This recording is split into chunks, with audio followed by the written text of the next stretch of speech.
Well, welcome back to our study of Revelation. We are in chapter 17, and we're going to pick up this evening with verse 10.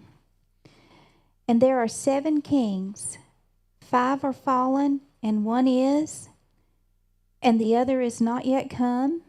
When he comes, he must continue a short space. Now note this, the 7 heads also refers to 7 powers. 5 have fallen, 1 is, and 1 has not yet come. When the 7th comes, he must stay for a duration. Now, I can't explain all that to you other than what's written. And I just read it to you, okay? But look at Jeremiah 51.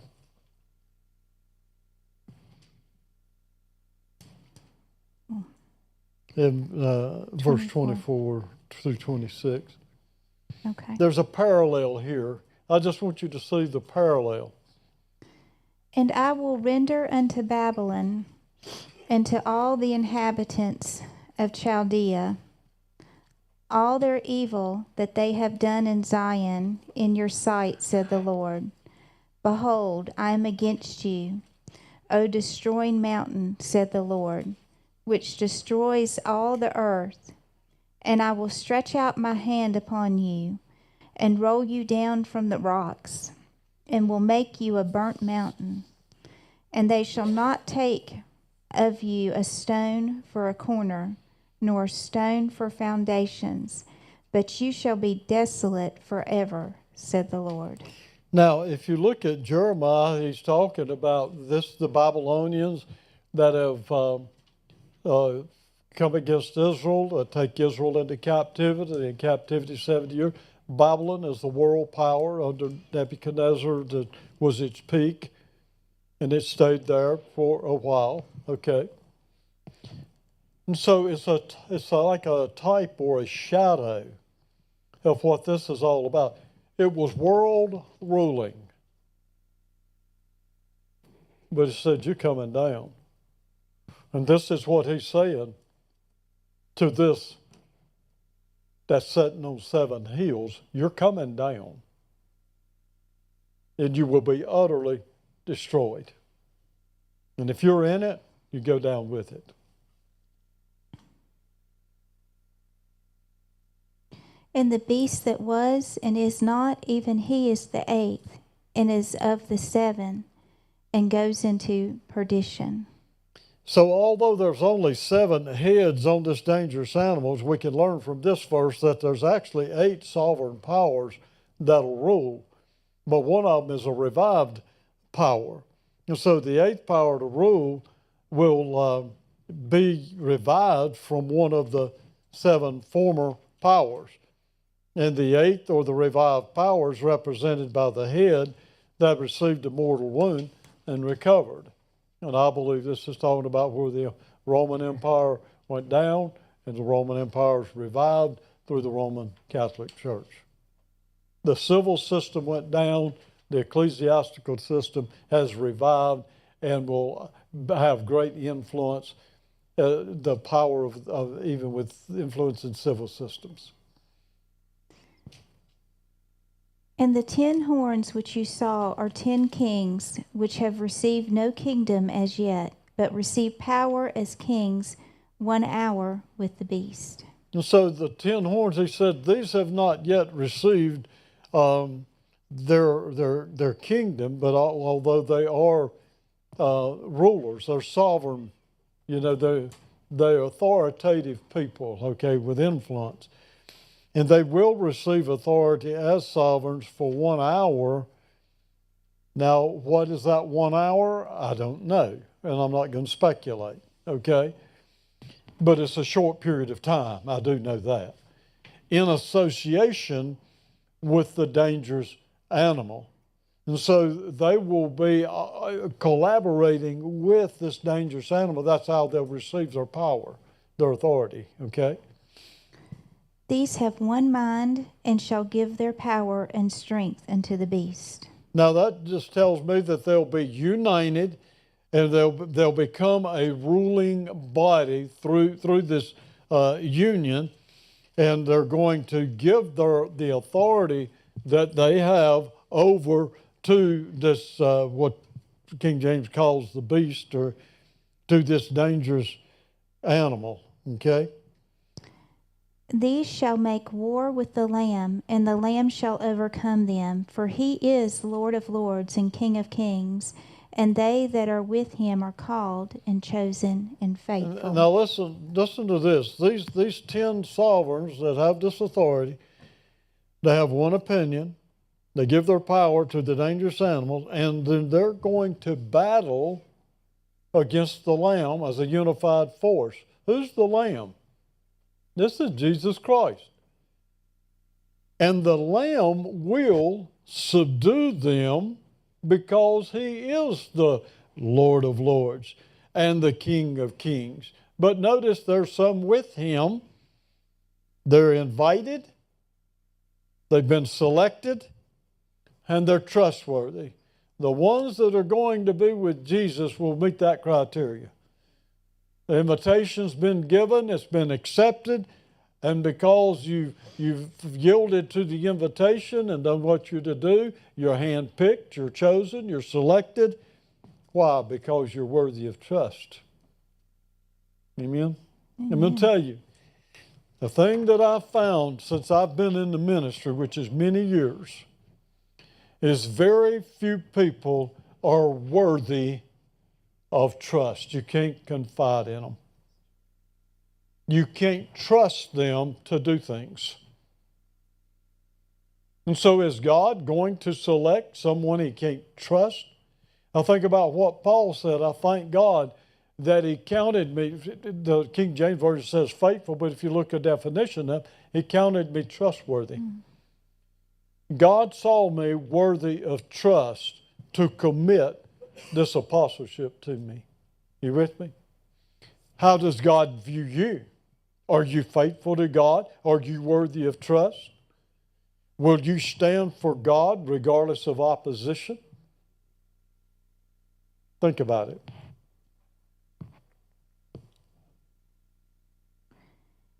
And he said unto me, the waters which you saw, where the whore sits, are peoples and multitudes and nations and tongues. So he identifies how this prostitute's operating. It's sitting on the waters, and that's a multitude of people, races, and languages.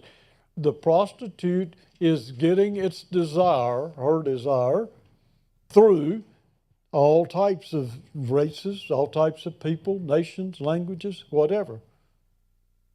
You see the interaction with this mother church, so to speak.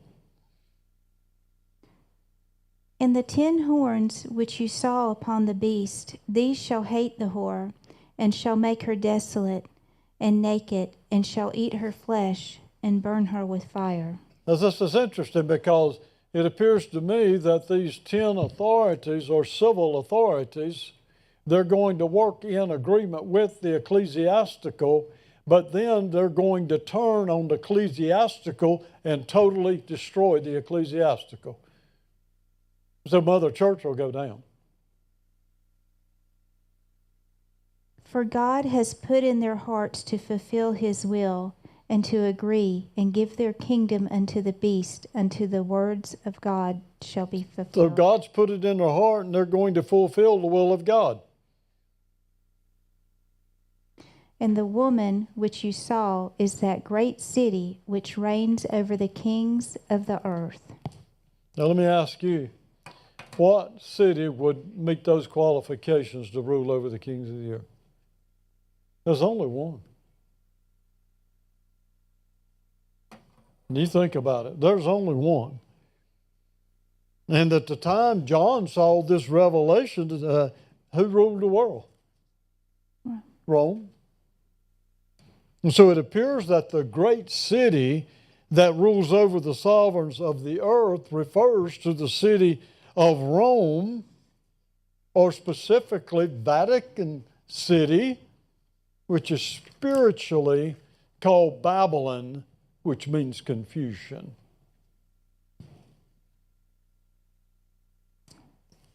That'll take us into chapter 18. And after these things, I saw another angel come down from heaven, having great power, and the earth was lightened with his glory. Now look at the contrast. So after he's shown the prostitute on the dangerous animal and was told what it symbolized, he saw another angel coming down from heaven with great authority. Now note, the earth is illuminated with the glory. And he cried mightily with a strong voice, saying, Babylon the great is fallen, and is become the habitation of devils, and the hold of every foul spirit, and a cage of every unclean and hateful bird. Now, that's interesting to me too. Babylon the Great has fallen. No, it's become the dwelling place for demons. Well, they're there now, right? And they're going to stay there, but the people are not going to be there. It's going to be the demons that are there, right? And everything that's impure and everything that's detestable is going to be at that place of confusion. For all nations have drunk of the wine of the wrath of her fornication, and the kings of the earth have committed fornication with her, and the merchants of the earth are waxed rich through abundance of her delicacies. So all races, kings of the earth, they've drunk of the wine of her passion, of the harlotry. In other words, they've been in the bed with this whore, if you will, interacting for money. You with me? And so they've indulged in her unlawful lust, whatever she's trafficking. And through the power or through the means of her luxury or her expensive lifestyle, they become wealthy. Now here's what is so amazing, because many of the people in the system take a vow of poverty. And so the people have nothing, but the church is wealthy, wealthy, wealthy. So the people don't need anything. Whatever they need, they're serving the church, so, the church feeds them, clothes them, or whatever. Pretty amazing. And I heard another voice from heaven saying, Come out of her, my people, that you are not partakers of her sins, and that you receive not of her plagues. Back years ago, I was in the hospital for an extended period of time, and one of the nurses was a Catholic nun. And for those who knew my brother, he was a different breed. And he got to talking to her, and questioning her, and she had taken a vow of poverty, and so her paycheck as a nurse did not go to her. Her paycheck went to the church. And Howard tried to talk her into sending his paycheck to him, if she didn't need the money. Anyway, thought that might amuse you. Yeah. So what does John say? Come out from among her. Come out of her.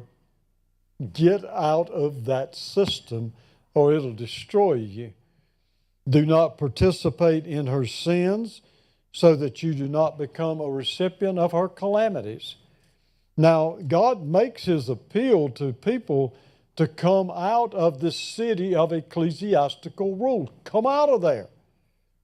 And those who refuse to separate themselves from this ecclesiastical system will be destroyed with it. It's an absolute. For her sins have reached unto heaven, and God has remembered her iniquities. Now a request is made. Recompense to this great whore, this prostitute, recompense to her according to her works. In the same measure that she gave, compensate her. As a matter of fact, give her double portion. And that the fate she has brought to others, let it be recompensed back to her twofold. Verse 7. How much she has glorified herself and lived deliciously, so much torment and sorrow give her. For she said in her heart, I sit a queen and am now no widow and shall see no sorrow. So the request is made that she, Babylon, Mother Church, be recompensed according to her works in the same measure that she had compensated, even a double portion. Now, goes on to say, as she esteemed herself and she's given herself to luxury, in the same manner she would be given torment and grief. Because, now I want you to listen to this. In her heart she said, I sit as a queen, I am not a widow, and I will not see sorrow. In other words, I am invincible. That is the attitude of that Mother Church. I'm invisible. We're in the place of Jesus. So who's going to overthrow us? Jesus. Verse 8. Therefore shall her plagues come in one day, death and mourning and famine, and she shall be utterly burned with fire, for strong is the Lord God who judges her. So in one day she will experience calamity, death, grief, and famine, and will be totally consumed with fire. Why? Because powerful is the Lord who judges her.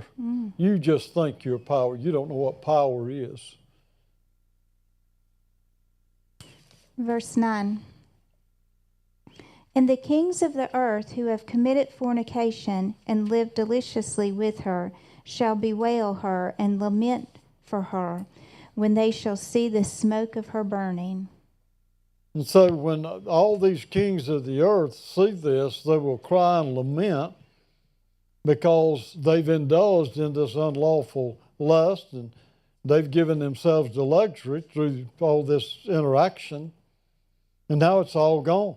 Their source is gone. And so it'll upset them.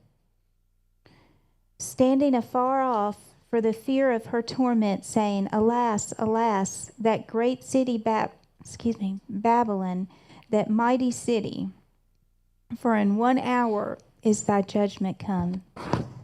So they're going to be away from her at a distance because they fear her torment.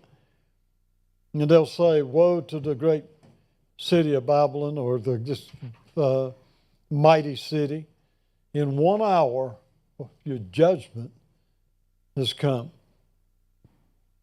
And the merchants of the earth shall weep and mourn over her, for no man buys their merchandise anymore. Now, I've heard it said, well, that can't be Vatican City because there's no ocean around there. He didn't say anything about an ocean. Just because things come by ship doesn't mean that the owners of the ship and the leaders and all are on the ship. You're going to find that they cast dust on their head. Well, they didn't get that from the water. You follow me? You've got to read all of it and listen to what it's saying. What are they doing? They're standing afar off. And you look at the technology today through television and internet and all that. I mean, you can see what's going on all over the world. You don't have to be there. You can be a great distance away. Sorry. And it bother you if that's been your source of income. Okay? I'm sorry, y'all. Forgive me. I didn't mean to do that. Verses 12 and 13. The merchandise of gold and silver and precious stones and of pearls and fine linen and purple and silk and scarlet. So who's going to buy their products? I don't think there's a person anywhere that has any concept of the products that go through that organization, the money that's spent. We won't even talk about the money that comes in. You with me? And so the merchants are going to be weeping because they're losing their source of revenue.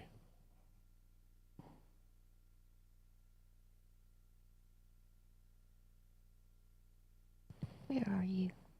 Hmm? I think I'm a little behind you or ahead of you. You ahead or behind? I don't know. Which verse? 12? Okay. Just jump in there and read and I'll catch up with you. Okay, I'm going to read 12 and 13 together. The merchandise of gold and silver and precious stones and of pearls and fine linen and purple and silk and scarlet and thyine wood and all manner vessels of ivory and all manner vessels of most precious wood and of brass and iron and marble and cinnamon and odors and ointments and frankincense and wine and oil and fine flour and wheat and beasts and sheep and horses and chariots and slaves and souls of men. No, we were together. I'll just mention some things. I mean, it says that they didn't have anybody to buy the products, and this is just defining the products that organization's been buying. But get down to the bottom. Okay. What does it say? Human trafficking. Lives of people. Slaves. Yeah. That's I'm serious. telling you, there's so much stuff going on before you, right under your nose, you don't even realize it. And look who's involved in it.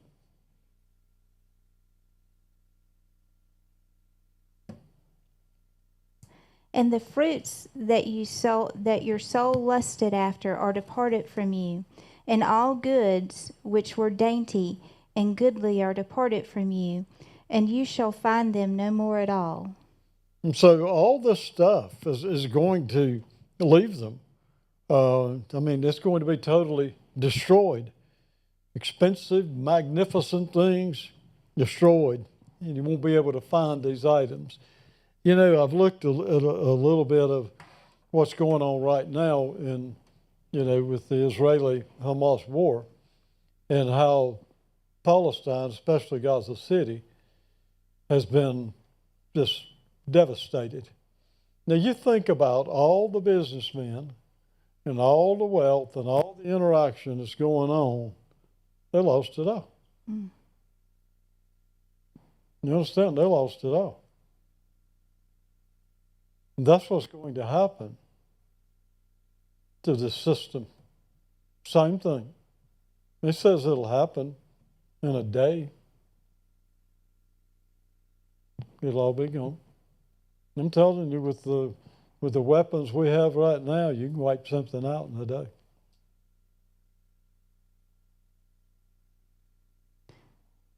The merchants of these things, which were made rich by her, shall stand afar off for the fear of her torment, weeping and wailing. Grown men crying, why? These greedy men have lost their source of income, have lost their wealth. Now, how are we going to keep the business afloat? Because this is who was giving us all our revenue. Mm.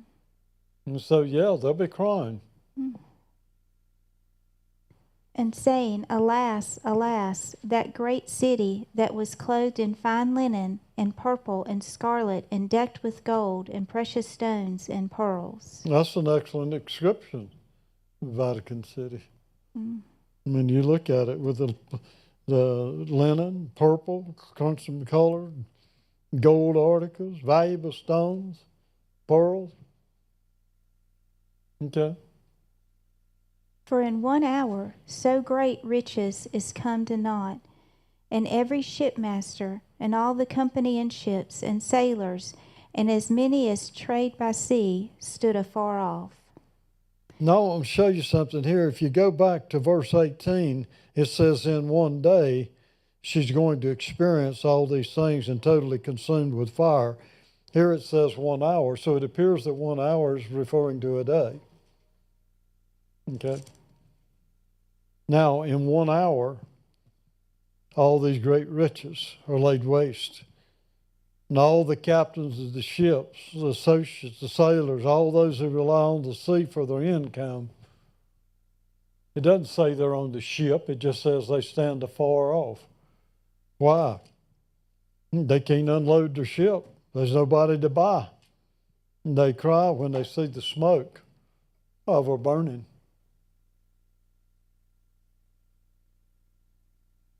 And then they said, "What city is like unto this great city?"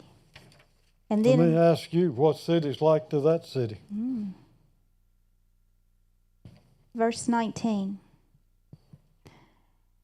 And they cast dust on their heads and cried, weeping and wailing, saying, Alas, alas, that great city wherein were made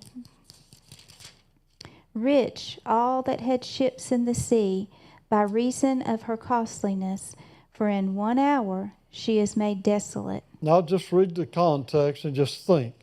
These merchants threw dust on their heads in sorrow as they cry aloud, weeping and grieving, saying, Woe, woe to the great city wherein all who had ships in the sea were made rich. It doesn't say they were on the ships. In other words, they were exporting to them, okay? From, or importing, I suppose, importing to them. From her, like they were getting rich off of her expensive retail. In 1 hour, she's laid waste. Or 1 day. Verse 20. Laid waste, destroyed. Rejoice over her, you heaven, and you holy apostles and prophets, for God has avenged you on her. Now here again, just pay attention. Heaven, the holy apostles, and the prophets are exhorted to rejoice over the destruction of Babylon. Now listen, because God has judged her on their behalf. This Babylon, this confusion, and here again, Babylon being an epithet. This is the ones that killed the prophets, that killed the apostles, that persecuted the true church. Okay, let's look at verses 21 through 23. And a mighty angel took up a stone with a great millstone and cast it into the sea, saying, Thus with violence shall that great city Babylon be thrown down, and shall be found no more at all. And the voice of harpers and musicians, and of pipers and trumpeters shall be heard no more at all in you. And no craftsman of whatsoever craft he shall be found any more in you. And the sound of a millstone shall be heard no more in all of you. And the light of a candle shall shine no more at all in you. And the voice of the bridegroom and of the bride shall be heard no more at all in you. For your merchants were the great men of the earth, for by your sorceries were all nations deceived. Let me just sum it up by saying this. All craft, everything will cease because of the annihilation. And the purpose and the reason for that annihilation is because of the illusions and the way they deceived all races of people, and God's going to destroy it to where all activity ceases. All activity. Totally destroyed. And in her was found the blood of prophets and of saints and of all that were slain upon the earth. There we go. Here, I go back again. You check the history, you check, and you'll find that it's the Catholic Church that's been responsible for killing. It's the religious system. Even in the biblical days, it was the religious system that was killing the prophets. You understand? Mm-hmm. And then when you study the early history, especially if you start studying the history of the Bible, you'll find that it's the Catholic Church that's killing all the people that are trying to get the Bible in a language people can understand. So in the cities found the blood. The blood's on their hands. Mm. So the name Babylon is translated from the Hebrew word Babel, which means confusion. It's also translated from the Greek word Babylon, and it represents a type of tyranny. And it is Semitic, in its Semitic form, Babalu, which means the gate of God. If you're going to get to God, you have to come through us. Isn't that what the church said? Isn't that what the handbook says? Mm-hmm. So any religious system that depicts itself as the only way to get to God is either directly or indirectly identifying itself as the gate of God. And that would be the source of confusion for many people. And it is anti-Christ. Okay? That may be a good stopping place right there before we get into this 19th chapter. Alrighty.